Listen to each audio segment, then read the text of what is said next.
Hello guys, hello learners and hello friends.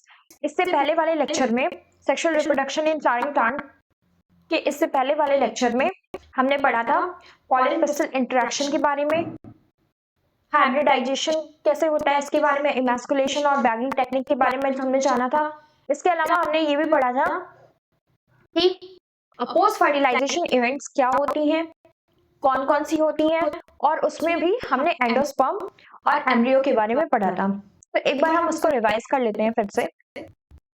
तो हमने सबसे पहले पढ़ा था पॉलन पिस्टल इंटरेक्शन के बारे में कि किस तरह से जो पॉलन होता है वो किसी स्टिग्मा पर आके लैंड हो जाता है। तो स्टिग्मा जो होती है यानी कि पिस्टल जो होती है वो पहले डिसाइड करती है कि ये पॉलन राइट टाइप का है या रॉन्ग टाइप का है, कंपैटिबल है या इनकम्पैटिबल है। वो कैसे डिसाइड करेगी? उस पॉलन और उस स्टिग्मा के बीच में कुछ केमिकल रिस्पॉन्सेज होते हैं, कुछ केमिकल सब्सटेंसेस सिक्रीट होते हैं और कुछ केमिकल रिस्पॉन्सेज होते हैं। उसी से उस पॉलन स्टिग्मा को पता चलता है कि ये पॉलन राइट टाइप का है या रॉन्ग टाइप का है। अगर वो राइट टाइप का पॉलन होगा तो वो क्या करेगा, अगर वो राइट टाइप का पॉलन होगा तो वो स्टिग्मा के ऊपर, स्टिग्मा उसको अलाउ करेगी ग्रो करने के लिए। तो वो स्टिग्मा के ऊपर ग्रो करना स्टार्ट हो जाएगा, पॉलन ट्यूब का फॉर्मेशन करना स्टार्ट हो जाएगा। अगर वो रॉन्ग टाइप का पॉलन होगा, स्टिग्मा उसे अलाउ नहीं करेगी ग्रो करने के लिए और वो स्टिग्मा उसे रिजेक्ट कर देगी। तो ये होता है पॉलन पिस्टल इंटरेक्शन। इसके बाद हमने पॉलन पिस्टल इंटरेक्शन में और भी पढ़ा था कि जब पॉलन राइट टाइप का जाके स्टिग्मा के ऊपर लैंड कर जाता है तो वो पॉलन ट्यूब का फॉर्मेशन करता है। पॉलन ट्यूब से जो दोनों मेल गैमीट होते हैं उनका फॉर्मेशन भी स्टार्ट होता है। जब जनरेटिव सेल पॉलन ट्यूब में एंटर करेगी तो जनरेटिव सेल डिवाइड होके दो मेल गैमेट्स बना लेगी और ये दोनों मेल गैमेट्स ओव्यूल के पास जाएंगे और वहां से माइक्रोपाइलर एंड से वो इंटर करेंगे। उनको गाइड कौन करेगा? तो सिनर्जिड जो फिलीफॉर्म अपैरेटस प्रोड्यूस करती है वही उनको गाइड करेंगे ओव्यूल के अंदर लाने के लिए। उसके बाद क्या होगा कि एक मेल गैमेट जो जाके वो एग के साथ फर्टिलाइज होकर जाइगोट का फॉर्मेशन कर लेगा। ये जाइगोट कहाँ बनेगा? माइक्रोपाइलर एंड पे, क्योंकि फर्टिलाइजेशन कहाँ पे हुई है? माइक्रोपाइलर एंड पे ही फर्टिलाइजेशन हुई है, इसलिए जाइगोट का फॉर्मेशन भी माइक्रोपाइलर एंड पे होगा। अब जो दूसरा मेल गैमेट है वो क्या करेगा? वो जाएगा और पोलर न्यूक्लियाई जो सेंट्रल सेल में पोलर न्यूक्लियाई प्रेजेंट है उनके साथ फ्यूज करके ट्रिपल फ्यूजन करेगा। 3 न्यूक्लियस का फ्यूजन होगा तो एक ट्रिप्लॉइड स्ट्रक्चर बनेगा जिसे हम क्या कहेंगे? पेन, यानी कि प्राइमरी एंडोस्पर्म न्यूक्लियस, उसे हम पेन कहेंगे। और उस सेल को हम, जो सेंट्रल सेल थी, उसे हम कहेंगे अब पेक, PEC पेक। इसका क्या मतलब होता है? Primary endosperm cell. तो ये कह देंगे हम। फिर उसके बाद क्या होगा? यही प्राइमरी एंडोस्पर्म सेल आगे जाके एंडोस्पर्म का फॉर्मेशन करेगी और ये जो जाइगोट है ये डिवाइड होके एम्ब्रियो का फॉर्मेशन करेगा। तो इस तरह से 2 बार फर्टिलाइजेशन हो रहा है, इसीलिए इस पूरे इवेंट को हम डबल फर्टिलाइजेशन के नाम से जानते हैं। उसके बाद हमने पढ़ा था कि पॉलन पिस्टल इंटरेक्शन, अगर प्लांट ब्रीडर्स इसके बारे में जानते हैं, अगर इनके इसके बारे में और अगर वो अच्छे से जानते हैं तो इससे उनको हेल्प मिलेगी। किस चीज में हेल्प? ये इसको मैनिपुलेट करके, पॉलन पिस्टल इंटरेक्शन को मैनिपुलेट करके अलग अलग स्पीशीज के प्लांट का या डिजायरेबल पॉलन का जो है वो प्रोजनी पा सकते हैं, अलग अलग ब्रीड्स डेवलप कर सकते हैं। तो इसके लिए वो टेक्निक्स यूज करते हैं, इमैस्कुलेशन और बैगिंग। इमैस्कुलेशन और बैगिंग में मैंने आपको ये बताया था। इमैस्कुलेशन टेक्निक में क्या होता है कि अगर कोई बाइसेक्सुअल फ्लावर है जिसमें मेल रिप्रोडक्टिव पार्ट और फीमेल रिप्रोडक्टिव पार्ट दोनों ही प्रेजेंट है, तो उस केस में जो मेल रिप्रोडक्टिव पार्ट है, जो एंथर है, उसको रिमूव कर लिया जाता है फोर्सेप्स की हेल्प से, और क्या कहते हैं? इमैस्कुलेशन कहते हैं। फिर रिमूव करने के बाद इससे पहले कि एंथर डिहाइज हो, उससे पहले ही उसको रिमूव कर लिया जाता है। फिर उसके बाद हम क्या करते हैं कि उस फ्लावर का के ऊपर जो स्टिग्मा है उसको बैगिंग कर देते हैं, उस पूरे फ्लावर की बैगिंग कर देते हैं हम। तो इससे क्या होता है कि कोई दूसरा पॉलन आके उस फ्लावर पे नहीं गिरता और जो स्टिग्मा होती है वो किसी और पॉलन से फर्टिलाइज होने से बच जाती है। अब जो डिजायर्ड पॉलन होता है उसको हम बैग को हटा के उस डिजायर्ड पॉलन को हम उसके ऊपर छिड़क देते हैं और फिर से बैग लगा देते हैं, रीबैगिंग कर देते हैं। तो इस तरह से हमें डिजायर्ड कैरेक्टर वाले प्लांट मिल जाते हैं। यूनिसेक्सुअल फ्लावर में क्या होता है कि इमैस्कुलेशन नहीं होता है, सिर्फ और सिर्फ बैगिंग होती है और स्टिग्मा के रिसेप्टिव होने से पहले ही फ्लावर के बड में वो बैगिंग कर दी जाती है। तो ये हमने पढ़ा था। इसके अलावा और क्या पढ़ा था हमने? तो और हमने पढ़ा था पोस्ट फर्टिलाइजेशन इवेंट्स की, फर्टिलाइजेशन के बाद क्या क्या इवेंट्स होती हैं। तो उसमें मैंने बताया था आपको कि जो जाइगोट होगा वो एम्ब्रियो बना लेगा और जो जो ओव्यूल होता है वो सीड का फॉर्मेशन कर लेता है, ओवरी जो है वो फ्रूट बना लेती है, और जो प्राइमरी एंडोस्पर्म सेल थी वो क्या बनाएंगी, वो एंडोस्पर्म का फॉर्मेशन करा लेगी। तो ये पढ़ा था हमने। फिर उसके बाद एंडोस्पर्म के बारे में हमने पढ़ा था कि एंडोस्पर्म जो होता है वो एम्ब्रियो के बनने से पहले ही बन जाता है, क्योंकि एम्ब्रियो डेवलपिंग एम्ब्रियो को न्यूट्रिशन चाहिए, और वो न्यूट्रिशन कहाँ से मिलेगा, एंडोस्पर्म से। तो अगर एंडोस्पर्म पहले बना होगा, उसकी कुछ स्टेप्स कंप्लीट हो जाएंगी, तब जब जाइगोट का डिवीजन शुरू होगा, तो इस केस में ये अश्योर हो जाएगा, अश्योर न्यूट्रिशन मिलेगा, अश्योर हो जाएगा कि हाँ अब जो एम्ब्रियो है उसे न्यूट्रिशन मिल जाएगा। अब जो एंडोस्पर्म होता है वो भी दो तरह का होता है, परसिस्टेंट और नॉन परसिस्टेंट। परसिस्टेंट एंडोस्पर्म जो होता है वो ऐसा एंडोस्पर्म होता है जो कि मैच्योर सीड में भी प्रेजेंट होता है, उसको एम्ब्रियो पूरी तरह से उसको यूज नहीं कर पाता, और वो मैच्योर सीड में भी प्रेजेंट होता है। इसका एग्जांपल मैंने बताया था आपको कैसर और कोकोनट। मैंने आपको बताया था कि कोकोनट में जो उसका कोकोनट वाटर होता है वो किस तरह का एंडोस्पर्म होता है, वो प्री न्यूक्लियर एंडोस्पर्म होता है, और जो उसका जो पल्प होता है, जो व्हाइट कलर का मास होता है, वो कैसा एंडोस्पर्म होता है, वो सेलुलर एंडोस्पर्म होता है। तो एंडोस्पर्म के बनने की प्रोसेस यही है कि पहले उसमें उसके न्यूक्लियस में बहुत सारा डिवीजन होगा, एंडोस्पर्म के न्यूक्लियस में बहुत सारा डिवीजन होगा, इससे फ्री न्यूक्लियर एंडोस्पर्म बन जाएंगे। फिर उन्हीं फ्री न्यूक्लियर एंडोस्पर्म के आसपास सेल वॉल का फॉर्मेशन हो जाएगा, तो इससे कंपार्टमेंटलाइजेशन हो जाएगा, और इस तरह से क्या होता है, सेलुलराइजेशन हो जाता है, और इस तरह से सेलुलर एंडोस्पर्म बन जाते हैं। हमने एम्ब्रियो के बारे में पढ़ा था कि एम्ब्रियो जो होता है वो जाइगोट की जो सेल होती है वो डिवाइड करना स्टार्ट करती है और एम्ब्रियो बनाती है। पहले सबसे पहले बनता है प्रो एम्ब्रियो। प्रो एम्ब्रियो से क्या बनेगा, ग्लोब्यूलर एम्ब्रियो। ग्लोब्यूलर एम्ब्रियो से क्या बनता है, हार्ट शेप एम्ब्रियो, और लास्ट में जाके मैच्योर एम्ब्रियो बन जाता है। ये जो अर्ली प्रोसेसेस होती है वो डाइकॉट और मोनोकॉट दोनों ही प्लांट्स में सेम होती है। Early stages of development same होते हैं दोनों में ही, लेकिन लेटर स्टेज डिफरेंट होता है। जो मोनोकॉट में एम्ब्रियो बनता है उसमें एक ही कॉटिलेडन प्रेजेंट होती है जिसको हम कहते हैं स्क्रटलम, और वो लेटरल साइड में प्रेजेंट होती है एम्ब्रियोनल एक्सिस के। उसके अलावा उसमें कोलियोपटाइल और कोलियोराइजा भी प्रेजेंट होते हैं। उसमें एक एपिकोटाइल नाम का स्ट्रक्चर भी प्रेजेंट होता है। जो डाइकॉट एम्ब्रियो होता है उसमें दो कॉटिलेडन्स होती है। इसके अलावा उसमें रूट कैप जो है वो रूट को प्रोटेक्ट करता है। तो ये हमने एम्ब्रियो के बारे में पढ़ा था। अब आज हम कहाँ से स्टार्ट करेंगे, आज हम सीड से पढ़ना स्टार्ट करेंगे, और आज ये चैप्टर हम खत्म कर देंगे। तो आज हमें क्या क्या पढ़ना है देख लेते हैं एक बार। पढ़ेंगे सीड के बारे में, और हम पढ़ेंगे फ्रूट के बारे में।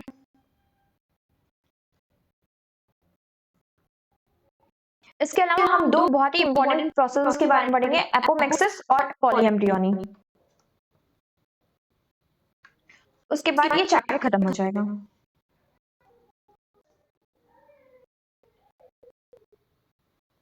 तो सीड क्या होता है, एंजियोस्पर्म में जो सीड होता है वो फाइनल प्रोडक्ट होता है, फाइनल प्रोडक्ट सेक्सुअल रिप्रोडक्शन का। एंजियोस्पर्म में फाइनल प्रोडक्ट जो होता है सेक्सुअल रिप्रोडक्शन का वो सीड होता है। ओव्यूल से क्या बन रहा था, ओव्यूल से सीड बन रहा था, तो वो क्या है, फाइनल प्रोडक्ट है सेक्सुअल रिप्रोडक्शन का। इसको हम सीड को हम फर्टिलाइज्ड ओव्यूल भी कह सकते हैं।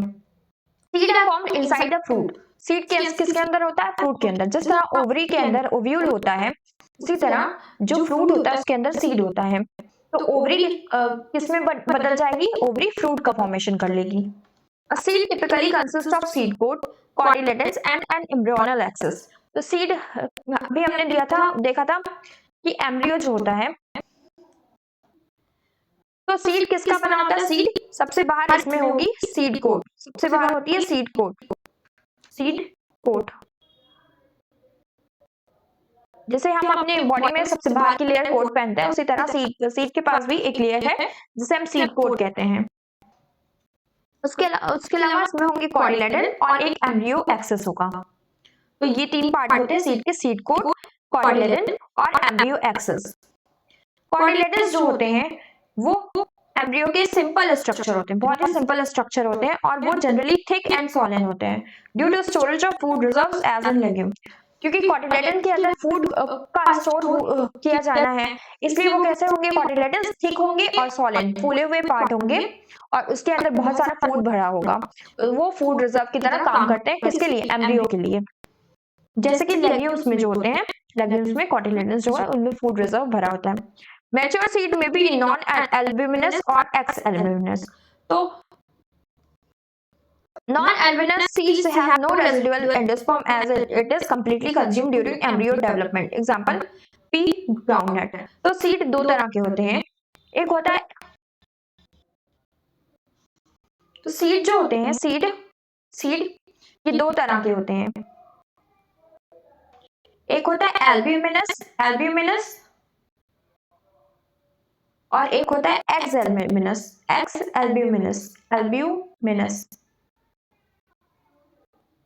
ये जो एल्ब्यूमिनस सीड होता है इसी को और हम क्या कहते हैं, परसिस्टेंट, क्योंकि इसमें एंडोस्पर्म जो होता है वो परसिस्टेंट होता है, वो मैच्योर सीड में भी एंडोस्पर्म प्रेजेंट होता है। उसके बाद जो एक्स एल्ब्यूमिनस सीड है इसको हम कहते हैं नॉन परसिस्टेंट, इसको हम क्या कहेंगे, नॉन परसिस्टेंट, क्योंकि यहाँ पर जो एंडोस्पर्म है वो पूरी तरह से कंज्यूम कर लिया जाता है सीड के द्वारा। इसका मैंने क्या एग्जांपल बताया था आपको नॉन परसिस्टेंट का, कि पबजी खा लिया, मतलब PUBG, इसमें यू स्मॉल लिखना, आप वरना कंफ्यूज हो जाओगे। पी बताया था मैंने आपको, बी से बीन्स और जी से ग्राउंडनट। ये तीनों क्या होते हैं, एक्स एल्ब्यूमिनस होते हैं। इसमें जो एंडोस्पर्म है वो मैच्योर सीड में नहीं प्रेजेंट होता। एल्ब्यूमिनस सीड का एग्जांपल मैंने आपको क्या बताया था, कोकोनट और क्या बताया था, कैस्टर। ये दोनों एल्ब्यूमिनस सीड के एग्जांपल थे, क्योंकि इसमें जो एंडोस्पर्म होता है वो लास्ट तक रहता है, लास्ट तक प्रेजेंट होता है। यहाँ पर देखिए लिखा हुआ पी ग्राउंडनट। एल्ब्यूमिनस सीड में एंडोस्पर्म का कुछ पार्ट बचा रह जाता है और वो कंप्लीटली कंज्यूम्ड नहीं होता, यूज नहीं होता एम्ब्रियो डेवलपमेंट के टाइम पे, जैसे वीट, मेज, बार्ले, कैस्टर। तो मैंने कैस्टर और कोकोनट आपको बताया था, और भी एग्जांपल इसमें याद रख लेना, वीट, मेज, बार्ले। आपको कैस्टर और कोकोनट तो याद होगा, अब वीट, मेज, बार्ले आप कैसे याद रख सकते हो, बीएमडब्ल्यू से याद रख सकते हो, बीएमडब्ल्यू कार जो होती है वैसे आप याद रख सकते हो, बीएमडब्ल्यू से याद रख सकते हो, बीएमडब्ल्यू, बार्ले, मेज और वीट। उसके अलावा कैस्टर में तो होता ही है एल्ब्यूमिनस सीड, यानी कि इसमें एंडोस्पर्म परसिस्टेंट रहते हैं, बीएमडब्ल्यू। उसके बाद occasionally some seeds have such as black pepper and wheat. Remnant of nucellus are also persistent. This residual persistent nucellus is called perisperm. अब कुछ सीड्स में जैसे कि ब्लैक पेपर हो गया और बीट, ब्लैक पेपर और बीट मतलब चुकंदर और ब्लैक पेपर मतलब काली मिर्च, उसमें न्यूसेलस के कुछ पार्ट रह जाते हैं और वो किसके ऊपर रह जाते हैं, वो सीड कोट से भी ऊपर प्रेजेंट होते हैं न्यूसेलस के कुछ पार्ट, और इस तरह के परसिस्टेंट न्यूसेलस को हम क्या कहते हैं, पेरिस्पर्म। क्या कहते हैं, पेरिस्पर्म। ये बहुत इंपॉर्टेंट टर्म है, आप इसको याद रखना, पेरिस्पर्म। तो इंटेगमेंट्स जो है वो ओव्यूल के वो हार्ड होके एक टफ प्रोटेक्टिव सीड कोट बना लेते हैं। इंटेगमेंट्स जो होते हैं वो सबसे बाहरी लेयर होती है ओव्यूल की और वो सीड कोट का फॉर्मेशन कर लेते हैं। माइक्रो जो होता है, जो सीड के अंदर छोटा सा जो माइक्रोपाइल एंड होता है जहां पर न्यूसेलस जो है वो प्रेजेंट होता है बट इंटेगमेंट्स एब्सेंट होते हैं, उस वाला रीजन जो है वो सीड पोर बना लेता है। इसी सीड पोर से होकर जो भी वाटर और मॉइस्चर है वो सीड में जाता है जर्मिनेशन के टाइम पर। जैसे जैसे सीड मैच्योर होता है उसका वाटर कंटेंट कम होता जाता है और सीड ज्यादा से ज्यादा ड्राई होता जाता है। जैसे सीड मैच्योर होगा उसका वाटर कंटेंट कम हो जाएगा और ड्राई होना शुरू होगा। ऐसा क्यों होता है? क्योंकि जिससे वो ज्यादा देर तक परसिस्टेंट रह सके, वायबल रह सके सीड, इस वजह से ये प्रोसेस होती है। सीड की डिहाइड्रेट होने की प्रोसेस होती रहती है। 10 to 15% जो मॉइस्चर होता है उसका वो खत्म हो जाता है, तो जनरल मेटाबॉलिक एक्टिविटीज भी एम्ब्रियो की स्लो डाउन हो जाती है। जब जनरल मेटाबॉलिक एक्टिविटी जो एम्ब्रियो की है वो स्लो डाउन हो जाती है, एम्ब्रियो की ग्रोथ स्लो हो जाती है, इस कंडीशन को हम क्या बोलते हैं? इस इनएक्टिविटी, एम्ब्रियो की इनएक्टिविटी के कंडीशन को क्या हम क्या बोलते हैं? डोरमेंसी। ऐसे सीड को हम बोलते हैं डोरमेंट सीड, कि सीड में डोरमेंसी हो गई, इसका मतलब उसकी ग्रोथ रुक गई। एक बार जैसे ही उसको फेवरेबल कंडीशन, जो भी उसको जैसा टेम्परेचर चाहिए, जितना मॉइस्चर चाहिए वो सब मिलना स्टार्ट हो गया, तो ये सीड फिर से ग्रो करने लगेगा, नॉर्मल ग्रोथ शुरू हो जाएगी फिर से सीड की। If favourable condition are available, जिसका जैसे कि पर्याप्त मात्रा में मॉइस्चर उसे मिला, ऑक्सीजन मिली और सूटेबल टेम्परेचर मिला, तो वो फिर से ग्रो करना स्टार्ट हो जाएगा और फिर वो आगे जाके जर्मिनेट कर जाएगा सीड। एज ओव्यूल मैच्योर, जैसे जैसे ओव्यूल जो होता है वो सीड में मैच्योर हो जाता है, ओवरी भी वैसे वैसे फ्रूट में मैच्योर हो जाती है। ये दोनों प्रोसेस साथ साथ चलती रहती है, ओव्यूल का सीड में मैच्योर होना और ओवरी का फ्रूट में मैच्योर होना। Wall of ovary develop, ovary की जो वॉल होती है वो पेरिकार्प बना लेती है, ओवरी की वॉल पेरिकार्प का फॉर्मेशन करती है। फ्रूट्स कुछ फ्लैशी भी होते हैं जैसे कि गुआवा, मैंगो और ऑरेंज। गुआवा, मैंगो और ऑरेंज ये फ्लैशी फ्रूट होते हैं, और कुछ फ्रूट ड्राई होते हैं जैसे कि ग्राउंडनट और मस्टर्ड। ग्राउंडनट और मस्टर्ड इनके सीड्स ड्राई होते हैं, और गुआवा, ऑरेंज और मैंगो इनके जो सीड्स होते हैं वो कैसे होते हैं, फ्लैशी होते हैं। बहुत सारे सीड्स में डिस्पर्सल की मैकेनिज्म होती है, जैसे कि कुछ फ्रूट क्या होते हैं वो फट के ओपन होते हैं, तो जैसे ही वो फटते हैं तुरंत सीड इधर उधर बिखर जाते हैं, तो ये एक सीड के डिस्पर्सल की मैकेनिज्म है, एक तरह का तरीका है जिससे सीड जो है बिखर सके या डिस्पर्स हो सके। जो ह्यूमन बीइंग होते हैं या तो जो एनिमल्स होते हैं वो भी ये काम करते हैं कि वो सीड को डिस्पर्स करने का काम करते हैं, जब वो फ्रूट खाते हैं और सीड इधर उधर फेंक देते हैं, इससे सीड डिस्पर्स हो जाता है। तो एक बार मैं समराइज कर देती हूँ आप लोगों को कि जब फ्रूट जो होता है, फ्रूट में क्या होता है, ओवरी, ओवरी जो होती है, ओवरी क्या बनाती है, ओवरी बनाती है, यहाँ पे बता देती हूँ मैं, फ्रूट जो होता है वो किससे बनता है, ओवरी से बनता है। ओवरी क्या बनाती है, फ्रूट बनाती है। ओवरी की जो वॉल होती है, जो आउटर वॉल होती है वो क्या बनाती है, वो पेरिकार्प का फॉर्मेशन करती है, पेरिका जो फ्रूट की आउटर वॉल बनाती है, ओवरी की आउटर वॉल।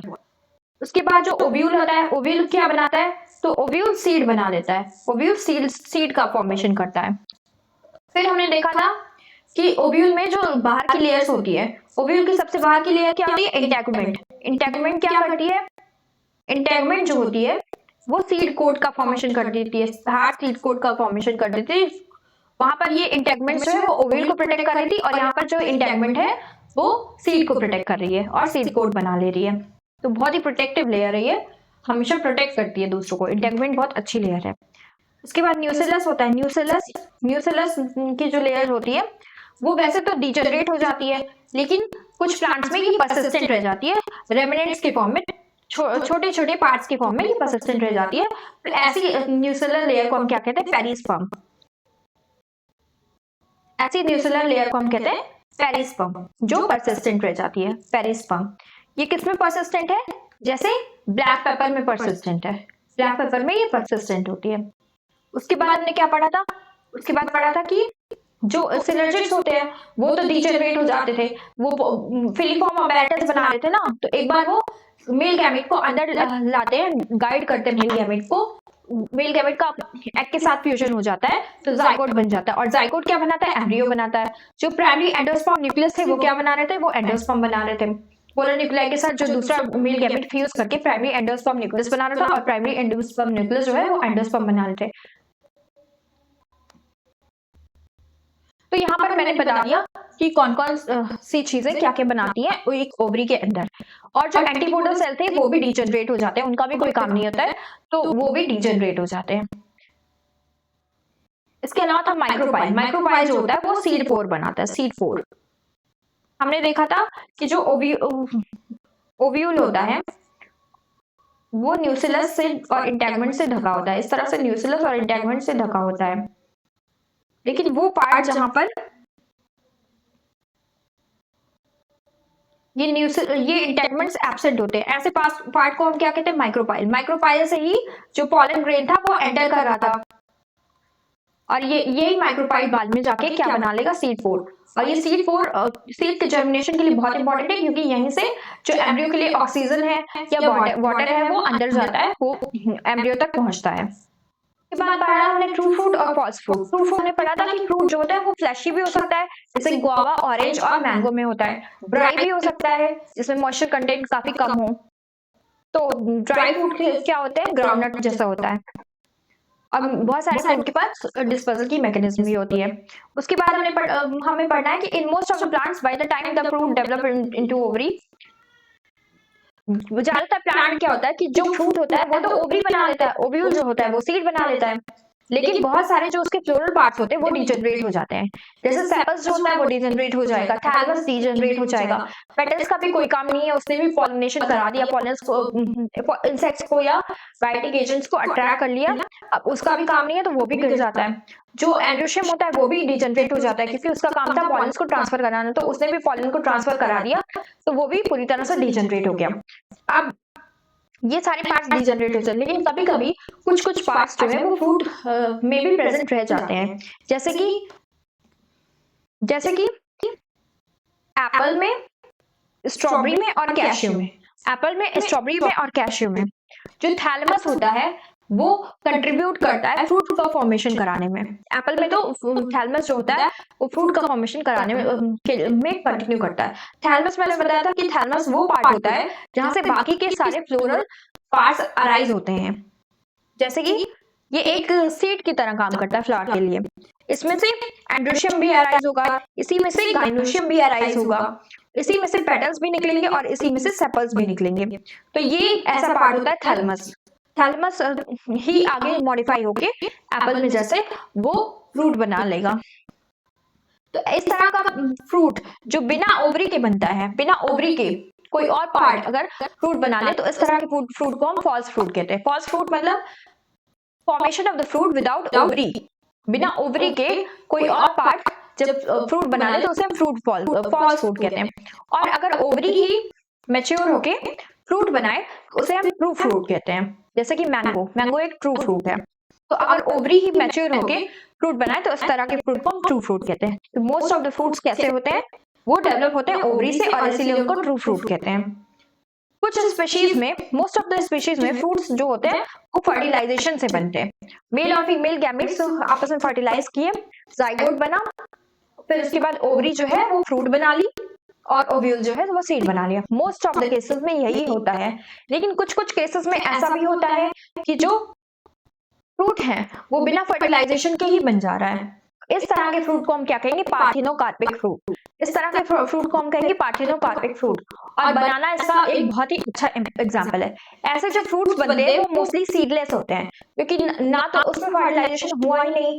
फर्टिलाइजेशन जो नहीं हुआ तो इससे क्या होगा कि ओव्यूल जो है वो सीड में नहीं कन्वर्ट होगा, एम्ब्रियो का फॉर्मेशन भी नहीं होगा, एंडोस्पर्म का फॉर्मेशन भी नहीं होगा, तो फ्रूट का फॉर्मेशन भी नहीं होगा। जब मेल गैमेट आएगा तो वो फ्यूज ही नहीं करेगा एग के साथ, ना ही पोलर न्यूक्लियर के साथ। तो इस केस में सीड का फॉर्मेशन नहीं होगा, और सीड का फॉर्मेशन नहीं होगा तो ऐसे फ्रूट जो बनेंगे पार्थिनोकार्पिक जो फ्रूट होते हैं वो सीडलेस होते हैं। और इसका एक बहुत ही अच्छा एग्जांपल है बनाना। तो यहाँ पर देखो कि ये फ्रूट जो होते हैं वो बिना फर्टिलाइजेशन के बनते हैं और इन फ्रूट्स को हम कहते हैं पार्थिनोकार्पिक फ्रूट। बनाना इसका बहुत अच्छा एग्जांपल है। पार्थिनोकार्पिक को हम इंड्यूस कर सकते हैं, हम प्लांट से पार्थिनोकार्पिक करा सकते हैं। कैसे करा सकते हैं, ग्रोथ हार्मोन का यूज करके। और ऐसे फ्रूट्स सीडलेस होते हैं। तो एक बहुत बड़ा एडवांटेज है ऐसे फ्रूट्स का कि ये इनमें सीड्स नहीं प्रेजेंट होती है। पार्थिनोकार्पिक फ्रूट्स जो होते हैं वो बिल्कुल भी सीडलेस होते हैं। अब ये डायग्राम देख लेते हैं। तो यहाँ पर ये जो दिया हुआ है वो कुछ सीड्स का स्ट्रक्चर दिया हुआ है। जैसे ये डाइकॉट सीड है, यहाँ पर 2 कॉटिलेडन्स प्रेजेंट है, ये 2 कॉटिलेडन्स है, ये माइक्रोपाइल प्रेजेंट है जो सीड पोर प्रेजेंट है। ये भी एक सीड है, इसमें बाहर की साइड क्या है, सीड कोट प्रेजेंट है, अंदर एंडोस्पर्म है और सबसे अंदर कॉटिलेडन। कॉटिलेडन कितना है इसमें, एक ही कॉटिलेडन। तो ये कैसा सीड है, मोनोकॉट सीड है। यहाँ पे शूट एपिकल मेरिस्टेम जो है ये आगे जाके क्या बनाएगा, शूट का फॉर्मेशन करेगा या स्टेम का फॉर्मेशन करेगा। फिर ये रूट टिप है, नीचे की साइड में रूट टिप प्रेजेंट है। और ये इस नीचे वाले एरिया को हम क्या कहते हैं, हाइपोकोटाइल रूट एक्सिस कहते हैं मोनोकॉट सीड्स में। इसके बाद ये है, यहाँ पर देखो एंडोस्पर्म नीचे की साइड में प्रेजेंट है, ये ऊपर सीड कोट है, ये कॉटिलेडन है। शूट एपिकल मेरिस्टेम यहाँ पर भी प्रेजेंट है और हाइपोकोटाइल रूट एक्सिस है और ये रूट टिप है। ये भी एक मोनोकॉट सीड यहाँ पर दिखाया गया है। स्ट्रॉबेरी का फॉल्स फ्रूट दिखाया गया है, थैलेमस है और ये अकीन है। तो थैलेमस जो होता है वो इसका एडिबल पार्ट होता है, उसी को हम खाते हैं। सीड्स के और भी एडवांटेज है एंजियोस्पर्म में, और भी फायदे हैं। पहली बात तो ये रिप्रोडक्टिव प्रोसेस जैसे कि पॉलिनेशन और फर्टिलाइजेशन, ये दोनों वाटर पर डिपेंडेंट नहीं होती है। जो हम जानते हैं कि जो एंजियोस्पर्म होता है उसमें पॉलिनेशन जो होती है, पॉलन का जो ट्रांसफर होता है, और जो फर्टिलाइजेशन की प्रोसेस होती है, ये दोनों वाटर पर डिपेंडेंट नहीं होती है। अनलाइक लोअर प्लांट्स में क्या होता है कि ये दोनों ही प्रोसेस वाटर पर डिपेंडेंट होते हैं, इसलिए लोअर प्लांट्स जो होते हैं एल्गी, ब्रायोफाइट, टेरिडोफाइट, ये कहाँ पे होते हैं? वाटर सोर्स के पास में ही ग्रो करते हैं, क्योंकि इनके मेल गैमेट्स को भी वाटर चाहिए होता है फीमेल गैमेट तक पहुंचने के लिए, वो उसमें तैरकर वहां तक पहुंचते हैं। तो इनके लाइफ साइकिल के लिए बहुत इंपॉर्टेंट है वाटर। लेकिन एंजियोस्पर्म में जो फर्टिलाइजेशन और जो ये पॉलिनेशन की प्रोसेस होती है वो वाटर डिपेंडेंट नहीं होती, लेकिन सीड फॉर्मेशन वो डिपेंडेंट होता है, कुछ हद तक वो डिपेंडेबल होता है वाटर के ऊपर। Also, seeds have better adaptive strategies for dispersal to new habitat। और सीड में ऐसा अडेप्टेशन हुआ है कि वो नई नई जगह पे ग्रो कर सकता है, नई नई जगह पे इजीली अडेप्ट कर सकता है, नए नए हैबिटेट्स पे, और इस तरह से वो स्पीशीज को हेल्प करेगा कि वो अलग अलग जगह पे वो स्पीशीज फैल जाए और अलग अलग जगह पे प्लांट्स ग्रो करें, ये इसमें हेल्प करता है। सीड्स में क्या होता है? सफिशिएंट फूड रिजर्व होता है, एंडोस्पर्म की फॉर्म में वहां पे सफिशिएंट फूड रिजर्व होता है, कॉटिलेडन्स भी उसको फूड रिजर्व प्रोवाइड करते हैं। तो यंग सीडलिंग्स को अच्छे से नॉरिश किया जाता है, उनको न्यूट्रिशन मिलता है जब तक कि वो कैपेबल नहीं हो जाते वो कि वो खुद से फोटोसिंथेसिस कर पाए, जब तक कि उनमें शूट ग्रो करना नहीं शुरू हो जाती तब तक वो जो यंग सीडलिंग्स होते हैं उनके पास सफिशिएंट फूड रिजर्व होता है, और वो करने लगते हैं तो वो पूरी तरह से कैपेबल हो जाते हैं अपने लिए खुद न्यूट्रिशन लेने का। लेकिन उससे पहले वो उनके अंदर न्यूट्रिशन पहले से प्रेजेंट होता है। जो उनकी हार्ड सीड कोट होती है ये उनको प्रोटेक्ट करती है बाहर के एनवायरनमेंट से यंग एम्ब्रियो को, और ये प्रोडक्ट होते हैं सेक्सुअल रिप्रोडक्शन का प्रोडक्ट होते हैं सीड्स। मेल और फीमेल गैमेट्स मिलते हैं तभी सेक्सुअल रिप्रोडक्शन होता है, उसी का से सीड बनता है। तो इस तरह से इनमें नई जेनेटिक कॉम्बिनेशन है, इनमें वेरिएबिलिटी है, जो सेक्सुअल रिप्रोडक्शन का एक बहुत बड़ा एडवांटेज है, इनमें वेरिएबिलिटी है, इसकी वेरिएशन होता है। They generate new genetic combination leading to variation, इनकी वजह से इसमें वेरिएशन होता है, वेरिएशन की वजह से ये अच्छे से सर्वाइव कर पाते हैं नए नए हैबिटेट में। सीड जो होते हैं वो बेसिस होते हैं एग्रीकल्चर का, अगर सीड नहीं हो तो खेती नहीं होगी। Dehydration and dormancy of mature seeds are crucial for storage.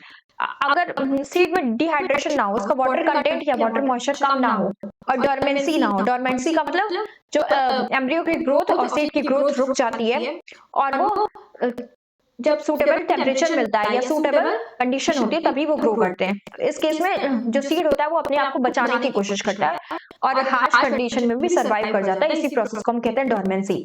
तो डोर्मेंसी से ये सीड को स्टोर करना बहुत इजी हो जाता है, और इसको हम थ्रू आउट पूरे साल तक हम यूज कर सकते हैं फूड की तरह। जैसे कि हमारे घरों में जो यूज होता है, वीट हो गया, वीट गेहूं के सीड्स हो गए, या राइस हो गया, जो चावल के सीड्स हो गए, ये सब सीड्स ही तो है जिन्हें हम पूरे साल खाते हैं। अगर ये डोर्मेंट नहीं होते, अगर ये डिहाइड्रेट नहीं होते, इनमें वाटर कंटेंट बहुत ज्यादा होता तो ये परसिस्टेंट नहीं होते, ये बहुत जल्दी सड़ जाते हैं और इनको हम पूरे साल तक नहीं यूज कर पाते, पूरे साल तक नहीं खा पाते, और फिर इनको रखा जाता है पूरे साल तक, और नेक्स्ट साल ये काम आते हैं, नेक्स्ट सीजन में किसके काम आते हैं? नए क्रॉप्स बनाने के काम आते हैं। कैन यू इमेजिन एग्रीकल्चर, अगर सीड ही नहीं प्रेजेंट होगा तो एग्रीकल्चर नहीं होगा। और presence of seeds with germinated stage, अगर ऐसा होता कि जो सीड्स होते जो शेड होते ही, जैसे पॉलन जो होते हैं वो शेड होते हैं, फिर कुछ टाइम उनकी वायबिलिटी होती है, उसी तरह सीड की भी वायबिलिटी होती है। अगर ऐसा होता कि वो शेड होते ही या गिरते ही या बनते ही सीड जैसे ही बनते हैं उसी टाइम ग्रो कराओ तभी ग्रो करेंगे, बाद में नहीं ग्रो करेंगे। तो इससे क्या होता कि इतने सारे जो फॉरेस्ट कवर हैं, इतने सारे जो प्लांट्स हैं अभी बचे हुए हैं, हम जो उनको एक के बाद एक यूज करते जा रहे हैं, तो इतना सारा प्लांट होता ही नहीं, हमें इतनी ऑक्सीजन ही नहीं मिलती, तो बहुत मुश्किल होता कि किसी सीड से कोई प्लांट ग्रो कर पाए, ग्रो कराना हमारे लिए बहुत ज्यादा मुश्किल हो जाता। तो ये बहुत ही अच्छी चीज है कि सीड्स जो होते हैं वो बहुत टाइम तक वायबल होते हैं, इससे हम उनको बाद में कोई सीड है उसको स्टोर करके हम बाद में भी यूज कर सकते हैं कि इससे प्लांट्स को ग्रो करा सकें। तो ये सीड कितने लंबे समय तक जिंदा रहते हैं, इनसे प्लांट बन सकते हैं डिस्पर्स होने के बाद, तो ये इनकी वायबिलिटी पे डिपेंड करता है। कुछ सीड्स की वायबिलिटी से कुछ महीने तक होती है, कुछ महीने के अंदर अगर जर्मिनेट करा दें तो वो जर्मिनेट हो जाएंगे, और बहुत सारे स्पीशीज के सीड्स तो बहुत साल तक भी अलाइव रह सकते हैं, उनकी वायबिलिटी बहुत सालों तक रह सकती है। कुछ सीड्स तो 100 years तक उनकी वायबिलिटी हो सकती है, जैसे कि सबसे ओल्डेस्ट ऐसा सीड मिला है हमें ल्यूपिन का, जिसका बोटेनिकल नेम है ल्यूपिनस आर्किटकस। वो आर्कटिकस, वो कहाँ से निकाला गया है? आर्कटिक टुंड्रा से। और ये 10,000 साल पुराना सीड था और इसको ग्रो कराया गया तो भी ये ग्रो कर गया, मतलब 10,000 साल से भी ज्यादा इसकी वायबिलिटी होगी। और रिसेंट में मिला है 2,000 साल पुराना सीड डेट पाम का, फिनिक्स डैक्टिलीफेरा, फिनिक्स डैक्टिलीफेरा का। कहां से मिला है? आर्कियोलॉजिकल एक्सकेवेशन से, किंग हेराल्ड के पैलेस, किंग हेराल्ड के महल से ये निकाला गया है। और ये डेट पाम, खजूर का बीज है जिसको ग्रो कराया गया, तो 2000 साल के बाद भी ये ग्रो कर गया। और ये पैलेस कहाँ पे है? किंग हेराल्ड पैलेस, डेड सी के पास में है। अब यहाँ पर ये पैराग्राफ, इस पैराग्राफ में जो आपको याद करने लायक चीज है वो यही है कि ऑर्किड जो होता है उसमें बहुत सारे थाउजेंड्स ऑफ छोटे छोटे टाइनी सीड्स होते हैं, थाउजेंड्स ऑफ सीड होते हैं। और पैरासाइटिक स्पीशीज जो है ओरोबैंकी और स्ट्रिगा, ओरोबैंकी और स्ट्रिगा, इसमें भी थाउजेंड्स ऑफ सीड्स प्रेजेंट होते हैं। आपके एग्जाम में ये क्वेश्चन आ सकता है कि ओरोबैंकी और स्ट्रिगा किस तरह के प्लांट है? तो ये पैरासिटिक प्लांट है। उसके बाद हम इसमें आ जाते हैं एपोमिक्सिस एंड पॉलीएम्ब्रियोनी। ये बहुत ही इंपॉर्टेंट टॉपिक है आपके लिए। तो एपोमिक्सिस, एपोमिक्सिस में बस आपको ये याद रखना है कि सीड्स विदाउट फर्टिलाइजेशन, जब भी सीड बनेगा बिना फर्टिलाइजेशन के उसको हम क्या कहेंगे? एपोमिक्सिस कहेंगे। हमने अभी तक देखा था कि जो सीड था वो फर्टिलाइजेशन के बाद ही बन रहा था, जो ओव्यूल था वो सीड में चेंज हो जा रहा था फर्टिलाइजेशन के बाद। लेकिन यहाँ पे एक स्पेशल कंडीशन है कि एपोमिक्सिस में क्या होता है कि सीड्स बनते हैं लेकिन बिना फर्टिलाइजेशन के, विदाउट फर्टिलाइजेशन के सीड बनता है। Seeds formation without fertilisation is called apomixis. ये मैं बार बार इस बात पे स्ट्रेस दे रही हूँ कि seed formation without fertilisation is called apomixis. तो ये लाइन आपके लिए सबसे इंपॉर्टेंट है। ये किसमें देखने को मिलता है? एस्टरेसी और ग्रासेस, जो कुछ एडवांस जनरा के प्लांट्स हैं, एस्टरेसी और ग्रासेस, उनमें ये स्पेशल मैकेनिज्म जो होती है एपोमिक्सिस की देखने को मिलती है। स्पेशल मैकेनिज्म होती है ये।